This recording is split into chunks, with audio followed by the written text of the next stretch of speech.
Behind the screens and flashy profiles lies a hidden world, a world where freedom often feels like a trap.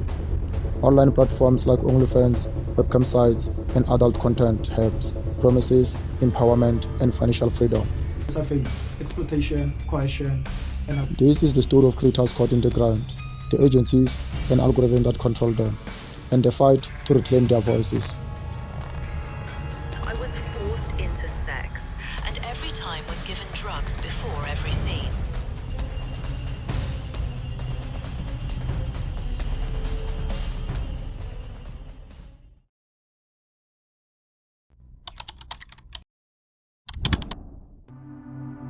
$6.6 billion spent by users in 2023 alone. Anala Ray, who said she made $14 million. And we had China, who said she was making $20 million a month at her height.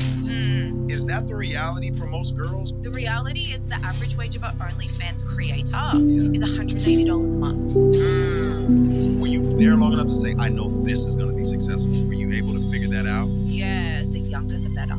Sheesh. This is dark. They call it empowerment, freedom, a new frontier of sex work where the creator is in control.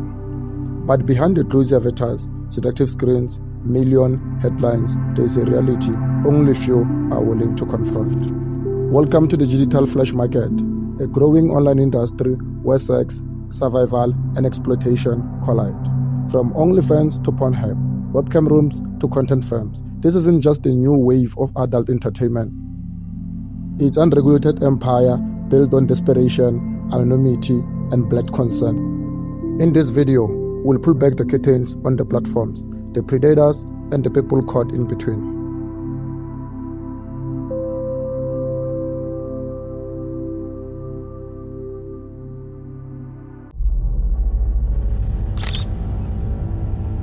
It began as a hustle, a side gig, a modern twist on sex work that anyone could start from their bedroom.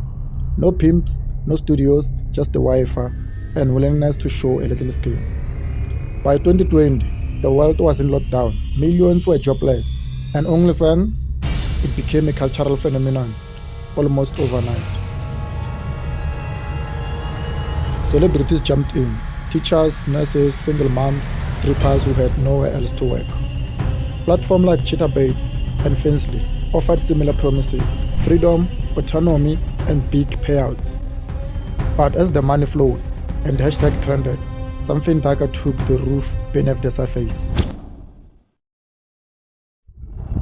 Since I've started this, has just slowly been on such a decline. I feel a little bit dead inside. I feel completely desensitized. Not to sound funny, but I really don't feel any type of desire or attraction to men in general anymore. Just know that if you are a person who's ever been interested in doing this, there really are so many downsides at this point, and I'm willing to admit this now. There's no amount of money that you can give me right now to make me feel like giving myself away in certain aspects, even if they're just a few photos or whatever online. It almost isn't worth it anymore. And while I did have such a strong start and it was so much fun in the beginning, after getting burnt out, I started to just feel really differently about the types of messages that I was getting.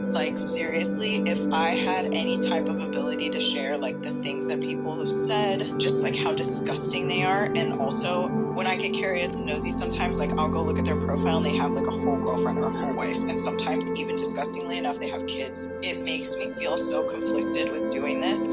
When I really sit down to think about what the purpose of all this is, it's really just to visually please a bunch of men. I've been sort of exploring the idea of maybe just having my content be focused on things that I'm actually interested in, which ultimately is not pleasing men. And This wasn't just a liberation movement, it was a digital gold rush, and not everyone knew what they were signing up for.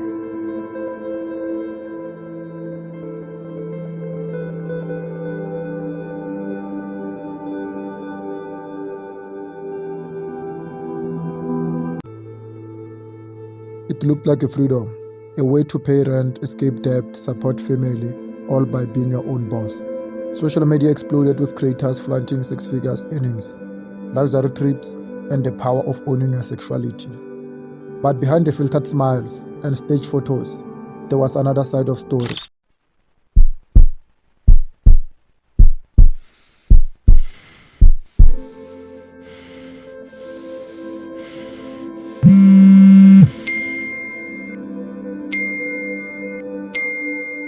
What started as post at your own pace quickly turned into content schedules, constant customer service, and pressure to go further, all driven by subscriber demand and a platform that rewards engagement over boundaries. For reality, for every top earner, thousands barely break even.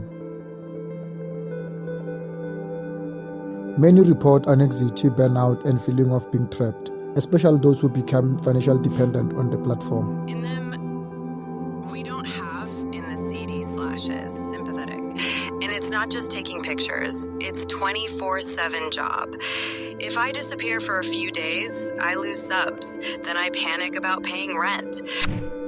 Some creators begin pushing personal limits just to keep subscribers happy, edging closer to acts they saw that never do.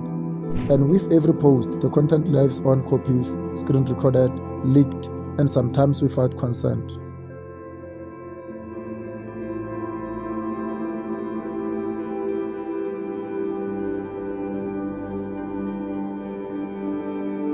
So, is it really freedom if you can walk away?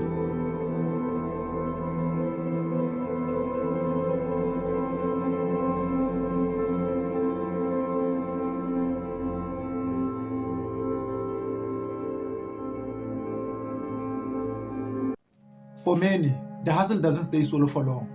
As the competition grows, profit platter. Creators start hearing familiar pitch. I can manage your account, post the earnings, handle the fans. You just need to focus on your content. But behind the promises of freedom is growing shadow economy, the one that looks like a digital version of a pimp. From Eastern Europe to Los Angeles, so-called management agencies recruit women to perform, often under contracts that strip them of control over their content, schedules, and even identity. These agencies hire ghostwriters to message fans, upsell custom content, and push emotional manipulation as sales tactic. Some go further, pressuring creators to perform extreme content, threatening blackmails with their personal photos, or taking as much as 50 to 80% of their personal earnings. I started with only one guy helping me with photos. Within months, I had 5 people telling me when to go live, what to wear, what to say. I didn't own anything anymore. Not even my login.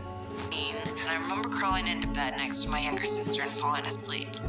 The next thing I remember hearing was a man's voice saying, "I have a knife that fits your neck. Don't make a sound. Get up and come with me."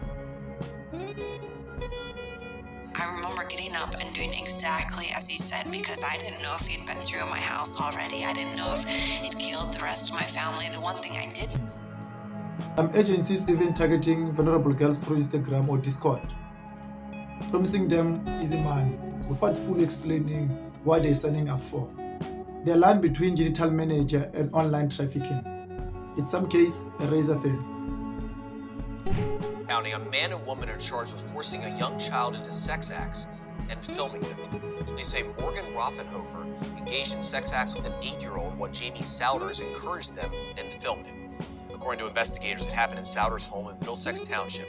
Both Souders and Rothenhofer face child rape, child pornography, and corruption. And the platform themselves often they look the other way, profiting from every click, every upload, every broken boundary. Pornhub. Women are accusing the adult website of criminal enterprise and exploiting them for profit. Lawsuit accuses Pornhub's parent company MindGeek of hosting videos depicting revenge porn, rape, and even child sexual abuse, and profiting from that. There are 34 women who say they've had their lives completely ruined after discovering sexually explicit videos of them uploaded to the website without their consent, and in some cases filmed when they were. This isn't just a side hustle anymore. It's a billion-dollar shadow economy where exploitation scales with clicks.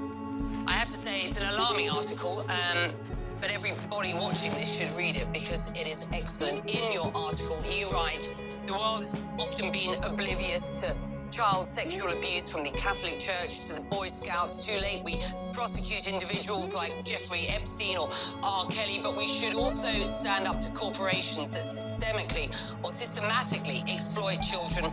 With Pornhub, we have Jeffrey Epstein times 1,000.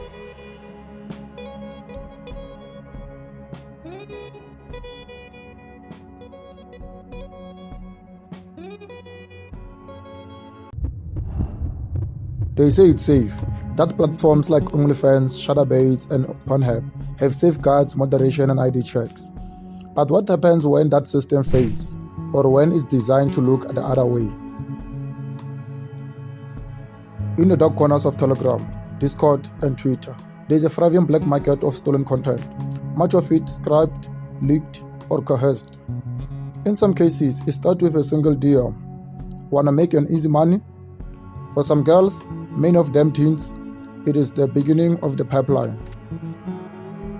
I was 14 years old when I was trafficked. My childhood was pretty rough from the beginning. My mom had drug issues and she would kind of go in and out of my life. I wouldn't see her for days. It was a family friend. Coercion often starts subtly, disguised as opportunity. But once the content is out there, it spreads like a wildfire. Yeah, to me, sold it.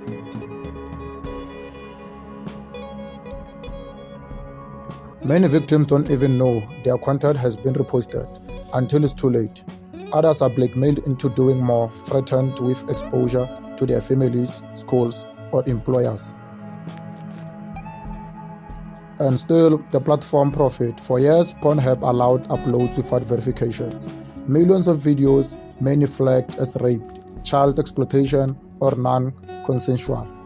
Until lawsuits, payment processors, and public outrage finally forced action.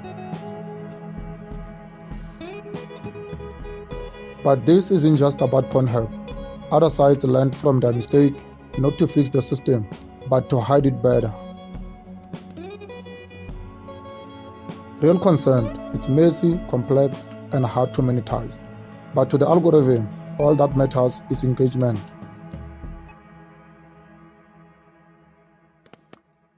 Once you are in, it's impossible to undo. The internet doesn't forget.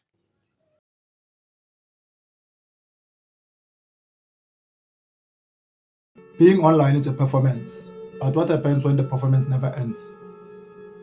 For creators, it's a mental tightrope. Always online, always selling fantasy, always available. Their job isn't physical, it's emotional.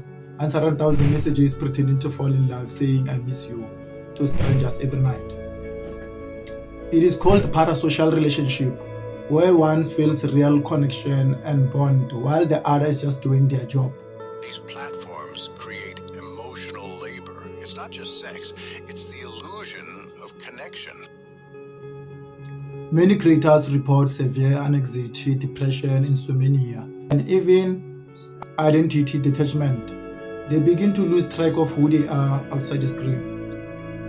I started to confuse my online persona with my real self. I didn't feel attractive unless someone was tipping me. For consumers, it's no less dangerous. Thousands of users spend hours, even entire paycheck, trying to feel close to someone they'll never meet. Studies now link excessive adult content use to isolation, low self-worth, and dopamine burnout, a loop where nothing feels satisfying anymore. And when creators try to quit, the real withdrawal begins. Loss of income, online harassment, blackmail, and exile. For many, there's no safe way out. In space built on fantasy, the danger is very, very, very well. No one tells you how to put yourself back together when you sold yourself into pieces.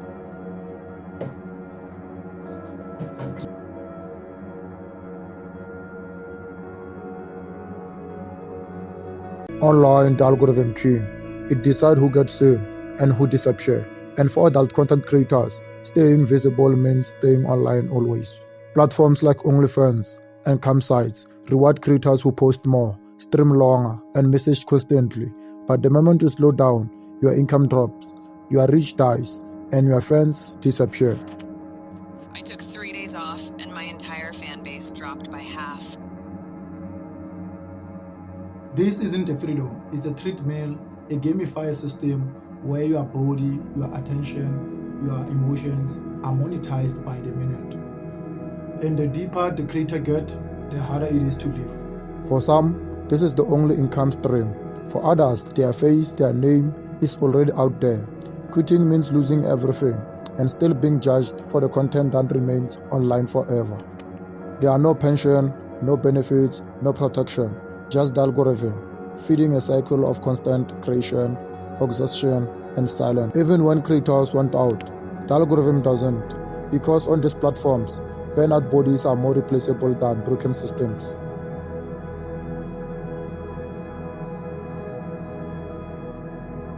The dark underbelly of the online sex industry has finally caught the world's attentions. Lawsuits against major platforms exposed decades of negligence.